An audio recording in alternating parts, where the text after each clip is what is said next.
یہی صحابی حضرت سعد جب ماں فوت ہوتی ہے تو حضور علیہ السلام کے پاس آتے ہیں کہ آقا میری اماں فوت ہو گئی جو میرے لیے دعائیں کرتی تھی، جس کی دعاؤں سے میں چل رہا تھا۔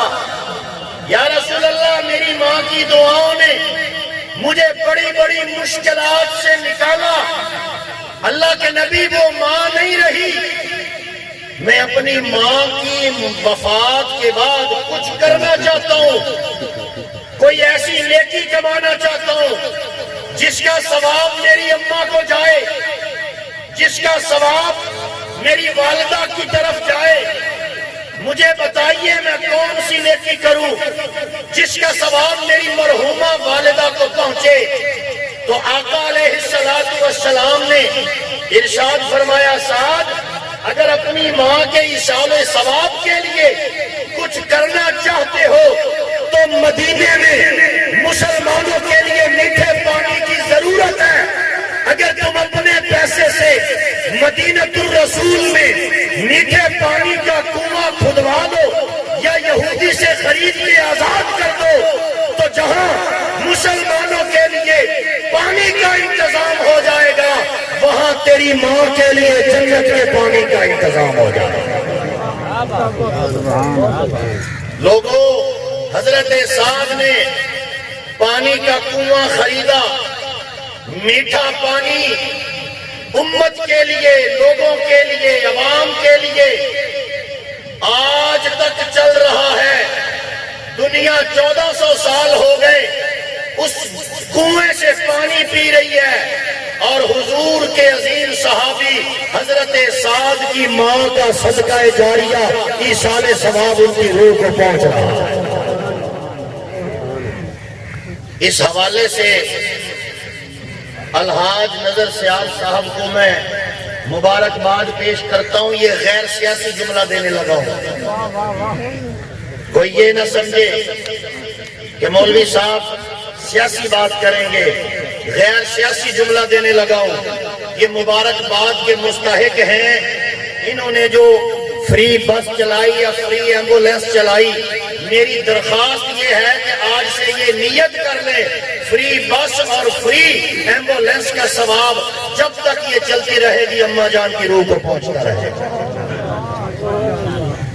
اگر ایک صحابی مسلمانوں کی ضرورت کے پیش نظر پانی کا میٹھا کنواں خرید کے آزاد وقف کرتا ہے اور ان کی اماں جان کو آج تک ثواب مل رہا ہے، تو اس نیت سے حاجی صاحب آپ کی ایمبولینس ہے یا فری بس ہے جب تک چلتی رہے گی انشاءاللہ اماں جان مرحومہ کی قبر جنت کا باغ بنی رہے گی، یہ ختم ہو جائیں گی لیکن نیت کے اوپر اللہ قیامت تک ثواب دیتا رہے گا۔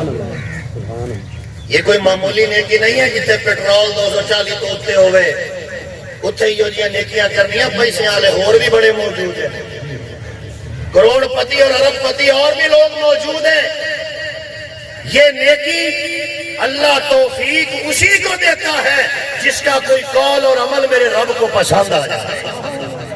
اللہ ہم سب کو ہر اعتبار سے ہر نیکی کرنے کی توفیق نصیب فرمائے۔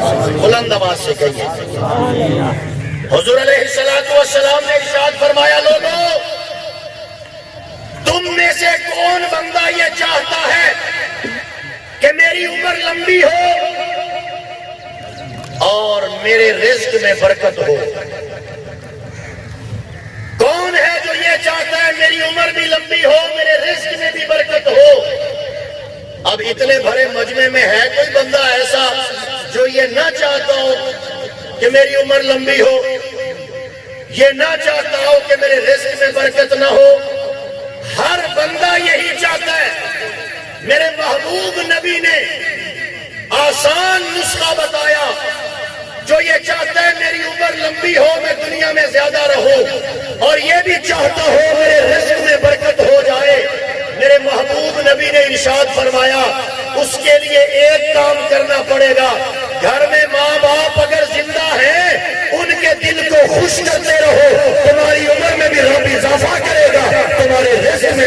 اضافہ کرے۔ مہنگائی کے دور میں یہ سستا نبوی نسخہ جو آپ کو دے رہا ہوں، اس پہ عمل کیجئے۔ اگر ماں باپ زندہ نہیں ہے تو ماں باپ کی عمر کے لوگوں کا ادب احترام اس حوالے سے کیجئے۔ بات آئی ماں کے دل کو خوش کرنے کی، والدین کچھ نہیں مانگتے، صرف یہی مانگتے ہیں کہ ہماری اولاد جی جی کرے ہمارے سامنے، اسی سے ان کا دل خوش ہو جاتا ہے۔ جنہوں نے ساری زندگی یوں ہاتھ کر کے اولاد کو دیا، وہ بڑھاپے میں یوں ہاتھ کر کے کس منہ سے اولاد سے مانگے؟ وہ صرف یہ چاہتے ہیں ہماری اولاد محبت سے پیش آئے، یہ چاہتے ہیں ہماری اولاد ہماری آواز میں لبیک کہے۔ لوگوں، آج اولاد کو جو سکھ اللہ دیتا ہے، خدا کی قسم یہ ماں باپ کی دعاؤں کے صدقے نصیب ہو رہا ہے۔ حضور علیہ السلام کے ایک صحابی تھے مشہور، حضرت اسامہ بن زید۔ حضور علیہ السلام کے منہ بولے بیٹے حضرت زید بن حارثہ، ان کے بیٹے حضرت اسامہ۔ اسامہ کی اماں کا نام تھا سیدہ ام ایمن رضی اللہ تعالی عنہ۔ ام ایمن وہ صحابیہ ہے میرے پیغمبر کی کہ جو میرے پیغمبر کے گھر کی خادمہ تھی۔ ام ایمن وہ صحابیہ ہے میرے نبی کی کہ جو حضور کی اماں حضرت آمنہ کی نوکرانی اور خادمہ تھی۔ تو جب اللہ کے نبی کی والدہ کا انتقال ہوا تو حضرت آمنہ جب فوت ہو رہی ہیں، حضور کی عمر 6 سال تھی۔ مکہ اور مدینہ کے درمیان ابوا بوات کی وادیوں میں اماں آمنہ کا انتقال ہوا۔ اس وقت پاس میں حضرت ام ایمن تھی، حضرت اسامہ کی والدہ، حضور کی اماں کی خادمہ، اور حضور کی عمر اس وقت 6 سال تھی۔ 6 سال کا بچہ اور ام ایمن ایک خادمہ عورت، دونوں نے مل کے قبر بنائی اور حضرت آمنہ کو دفن کیا۔ حضور علیہ السلام اس دن سے لے کر وفات تک گھر کی خادمہ ام ایمن کو اماں جی کہہ کے یاد کیا کرتے تھے۔ لوگوں، ماں اور ماں کی عمر کی کس طرح قدر کردانی کرنی ہے، مصطفیٰ اپنے کردار سے سمجھا کے گئے ہیں، حضور اپنے عمل سے بتا کے گئے ہیں۔ سیدہ ام ایمن وہ خوش نصیب عورت ہے کہ جو ایک مرتبہ حضور سے کہنے لگی، یا رسول اللہ صلی اللہ علیہ وسلم، پیاس لگی ہے، مجھے پانی تو پلا دیجئے۔ توجہ ہے حضرات کی؟ صحابیہ کہہ رہی ہے، گھر کی خادمہ کہہ رہی ہے، یا رسول اللہ پیاس لگی ہے، پانی تو پلا دیجئے۔ قربان جائے رحمت والے نبی پہ، اولاد پانی مانگے ماں باپ دوڑ کے دیتے ہیں، ماں باپ آج کے پانی مانگے اولاد اس انداز سے محبت کا اظہار نہیں کرتی۔ ارے کائنات کا کوئی بیٹا رسول اللہ صلی اللہ علیہ وسلم سے زیادہ عظیم نہ مان جنا نہ قیامت تک ہو سکتا ہے۔ اقبال کہتا ہے خدا سے تو کم ہے اور سب سے زیادہ تو عالم میں اعلیٰ ہمارے محمد صلی اللہ علیہ وسلم۔ حضور کی پیشانی پہ بال نہیں آیا، پیغمبر فوراً اٹھے، مشکیجے سے پانی کا پیالہ بھرا، اور سیدہ ام ایمن جو ماں کی نوکرانی اور خادمہ اور باندھی تھی، دونوں ہاتھوں سے جا کے رحمت للعالمین نے پانی کا پیالہ پیش کیا۔ حضرت ام ایمن نے پیا، پینے کے بعد فرمانے لگی، فدا کا ابی و امی یا رسول اللہ، میرے ماں باپ آپ پہ قربان ہو جائیں، میری اتنی جرت کہ میں آپ سے کہوں کہ مجھے پانی پلائیے، یہ میں نے جان بوجھ کے اس لیے آپ سے پانی مانگا ہے کہ آپ ہی کی زبان نبوت سے میں نے یہ حدیث سنی کہ اگر کوئی مسلمان کسی دوسرے مسلمان کو صرف اللہ کی رضا کے لیے ایک پانی کا گھونٹ پلا دے، اللہ پانی پلانے والے کو مقبول حج اور عمرے کا ثواب نصیب فرماتے ہیں۔ تو میں سے بھی حج اور عمرے کا ثواب یا رسول اللہ آپ کے کھاتے میں چلا جائے۔ لوگو عبادت سمجھ کے کھانا کھلاؤ، عبادت سمجھ کے پانی پلاؤ، عبادت سمجھ کے جو بھی نیکی کرنی ہے نیکی کرو، پتہ نہیں کس نیکی پہ رب راضی ہو جائے۔ اللہ نے 5 چیزوں کو 5 چیزوں میں چھپا کے رکھا ہے۔ اپنی رضامندی کو نیکیوں میں چھپا کے رکھا ہے اللہ نے، اپنی رضامندی کو نیکیوں میں چھپا کے رکھا ہے اللہ نے۔ پانی پلانے پہ راضی ہو جائے اللہ کو پتا، غریب کو کھانا کھلانے پہ راضی ہو جائے اللہ کو پتا، بھوکے ننگے کو جوتا کپڑا پہنانے پہ رب راضی ہو جائے اللہ کو پتا، 100 حج پہ راضی نہ ہو اللہ کو پتا، صدقے خیراتوں پہ راضی نہ ہو اللہ کو پتا۔ اللہ نے اپنی رضا کو عبادات میں نیک اعمال اور نیکیوں میں چھپایا ہے۔ ہر نیکی یہ سوچ کے کرو شاید میرا رب اس میں راضی ہو جائے۔ نمبر 2، اللہ نے اپنی ناراضگی کو نافرمانیوں میں چھپا کے رکھا ہے۔ کسی بھی نافرمانی سے رب ناراض ہو سکتا ہے۔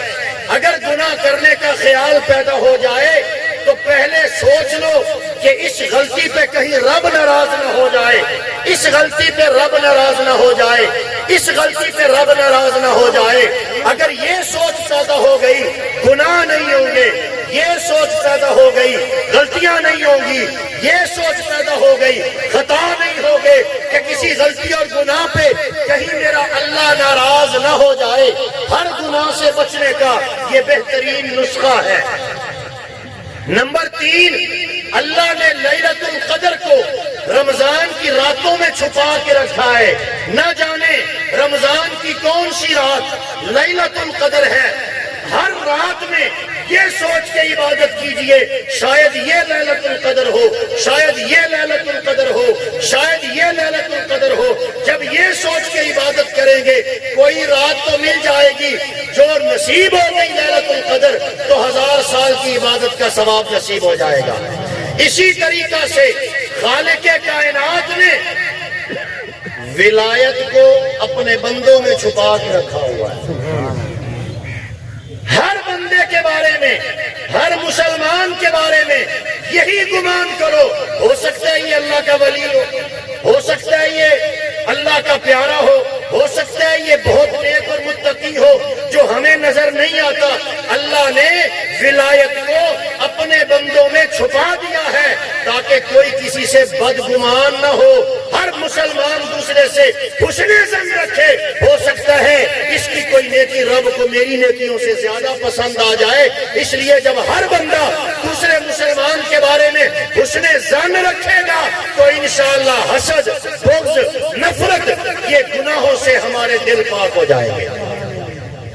حضرت اسامہ رضی اللہ تعالیٰ عنہ کی بات بتانے لگا۔ ان کی اماں سیدہ ام ایمن ہے اور ان کے شوہر فوت ہو گئے زید۔ یہ ماں حضرت اسامہ کی زندہ ہیں۔ حضرت عثمان رضی اللہ تعالیٰ عنہ کے دور خلافت میں حضرت ام ایمن فوت ہوئی ہیں اور سیدنا حضرت امام حسن رضی اللہ تعالیٰ عنہ کے دور خلافت میں حضرت اسامہ فوت ہوئے ہیں۔ تو ایک مرتبہ بوڑھی اماں ام ایمن نے اپنے بیٹے اسامہ سے عجیب خواہش کا اظہار کر دیا۔ فرمایا بیٹا میرا دل کرتا ہے کہ کھجور کی جڑ میں جو نرم گودا ہوتا ہے وہ کھاؤں، وہ کھانے کو دل کر رہا ہے۔ کھجور کی جڑ میں نرم گودا، اتنی بڑی جڑ میں اتنا سا گودا نکلے گا تو میرا وہ کھانے کو دل کرتا ہے۔ تو حضرت اسامہ نے اپنی اماں کی اس خواہش کو پورا کرنے کے لیے 1000 سونے کے دیناروں کا پورا ایک باغ خریدا اور باغ خرید کے وہ کھجوروں کے درخت کاٹے، ان کی جڑوں کو نکالا، اس میں سے سارا گودا اکٹھا کیا اور اس گودے کا پھر کھانا بنا کے ماں کے سامنے پیش کر دیا۔ تو ماں یوں ہاتھ پھیلا کے بینائی کم ہو گئی تھی اور حضرت اسامہ کے لیے دعائیں دے رہی ہیں انہیں، تو دوسرے مسلمان کہنے لگے کہ حضرت آپ نے ماں کے منہ کی اتنی سی بات پہ آپ اتنا پیسہ ضائع کر رہے ہیں۔ فرمایا میرے نبی کی حدیثوں اور شریعت اور قرآن کا خلاصہ یہ ہے، ماں باپ پہ خرچ کرنا فضول خرچی نہیں ہوتا۔ سبحان اللہ۔ ماں باپ پہ خرچ کرنا، بولو بھائی، فضول خرچی نہیں ہوتا۔ ماں کے دل کو راضی کرنے کے لیے اور خوش کرنے کے لیے اتنی بڑی نیکی، لوگوں قدر کرو، اپنے ماں باپ کی قدر کیجئے۔ آخری واقعہ سنا کے بات کو سمیٹوں۔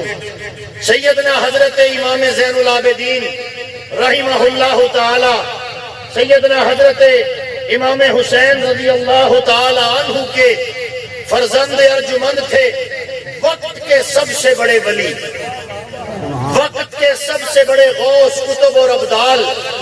ان کا نام ان کا نام علی بن حسین، کنیت ابو بکر، لقب زین العابدین۔ زین العابدین انہیں اس لیے کہا جاتا تھا کہ ان سے بڑا دھرتی پہ اس وقت عابد و زاہد کوئی نہیں تھا۔ سجاد انہیں اس لیے کہا جاتا تھا کہ سب سے زیادہ سجدے کرنے والے وہی تھے اپنے زمانے میں۔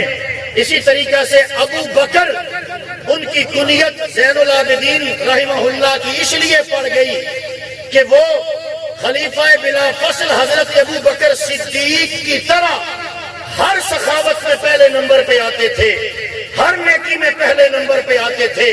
لوگ کہتے تھے امام زین العابدین تو ابو بکر صدیق کی طرح سخاوت میں پیش ہے، جس طرح وہ ابو بکر سخی تھے اس طرح یہ بھی ابو بکر بنا ہوا ہے۔ حضرت علی کے پوتے، حضرت حسین کے بیٹے، سیدنا حضرت امام زین العابدین علی بن حسین بن ابو طالب کو یہ کنیت وقت کی قوم نے دی، لوگوں نے دی کہ جی اتنے بڑے سخی ہیں۔ اور وہ ماں سے محبت یوں کرتے تھے، فرماتے ہیں کہ کبھی بھی میں نے ماں سے پہلے کھانا نہیں کھایا، پہلے اماں کو کھلاتا ہوں پھر آپ کھاتا ہوں۔ لوگوں نے کہا اگر ساتھ کھا لیتے تو کون سی حرج ہوتی؟ فرمایا مجھے یہ خطرہ رہتا ہے کہ کھانے کے جس حصے سے ماں نے لقمہ لینے کا ارادہ کیا اس سے پہلے میں وہاں سے اٹھا لوں تو ماں کی خواہش ٹوٹ جائے گی، اس لیے اپنی اماں جان کی ہر خواہش کو پورا کرنے کے لیے میں نے ہمیشہ اپنی ماں کا جوٹھا کھایا ہے۔ لوگوں، ان پاکوں کا کردار تو ہمیں یہ میسج دے رہا ہے، یہ پیغام دے رہا ہے، اللہ کے لیے اپنے والدین کی قدردانی کیجئے، اپنے والدین کے حقوق کو ادا کیجئے، کیونکہ آپ بھی والدین ہیں یا ہوں گے، اور پھر آپ کی اولاد بھی آپ کے ساتھ وہی کرے گی۔ اللہ رب العالمین نے حضور علیہ السلام کی تعلیمات میں جو صحابہ اکرام اور اہل بیت اطہار کی تربیت فرمائی، خدا کی قسم قیامت کی صبح تک ہم سب کے لیے یہ مشعل راہ ہے۔ دعا کیجئے خالق کائنات حاجی نظر صاحب کی والدہ مرحومہ مغفورہ کی کروٹ انہیں جوار رحمت میں جگہ نصیب فرمائے۔ اللہ رب العالمین آج کی ساری مبارک محفل کا ثواب ان کی روح کو پہنچائے، انہیں جنت الفردوس میں اعلیٰ مقام نصیب فرمائے۔